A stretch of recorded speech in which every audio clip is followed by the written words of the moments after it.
Assalamualaikum warahmatullahi wabarakatuh. Perkenalkan, nama saya Gina Piasanopa dengan NPMC 1C0231147 dari kelas 2D Program Studi S1 Akuntansi Fakultas Ekonomi dan Bisnis Universitas Bengkulu. Baik, di sini saya akan menjelaskan materi tentang instrumen keuangan, yaitu adalah piutang. Piutang sendiri adalah orang yang berhutang kepada kita dan kita berhak untuk menagihnya. Piutang ini diklaim suatu perusahaan pada pihak lain. Kemudian piutang ini terdapat dua. Yang pertama ada piutang aset lancar, yaitu seperti piutang usaha. Kemudian yang kedua ada piutang tidak lancar. Nah, piutang tidak lancar ini adalah piutang wesel jangka panjang. Dan ada juga piutang lain-lain yang tidak terkait dengan penjualan atau pendapatan, seperti pinjaman kepada karyawan. Nah, seperti piutang tidak lancar kan menggunakan wesel. Nah, wesel ini dibuat oleh yang berhutang dan berbentuk janji tertulis yang diterima oleh perusahaan. Kemudian ada juga wesel bayar yang dibuat juga untuk yang berhutang. Kemudian untuk pengakuan awalnya, pengakuan saat perolehan.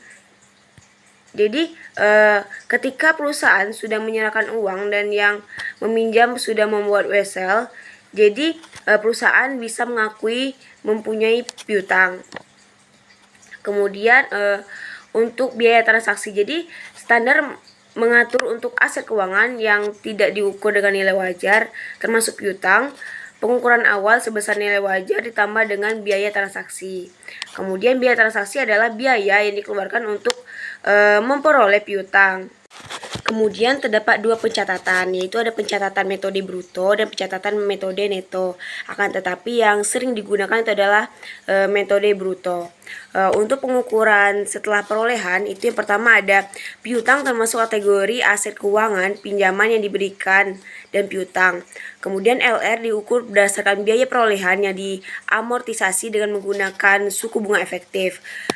Selanjutnya itu ada setiap tanggal pelaporan entitas mengevaluasi apakah terdapat bukti objektif bahwa piutang mengalami penurunan nilai.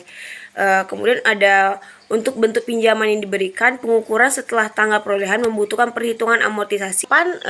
Kita tidak mengakui piutang lagi. Jadi ketika piutang sudah dibayar, kemudian memutuskan piutang tersebut untuk dihapuskan, dan yang terakhir itu adalah piutang dijual ke pihak lain atau perusahaan tertentu. Untuk cara menghitung nilai bersih piutang dapat menggunakan rumus nilai piutang dimiliki dikurang dengan cadangan piutang tidak tertagih. Kemudian piutang pada setiap tanggal pelaporan harus dievaluasi apakah terdapat bukti objektif mengalami penurunan nilai. Nah,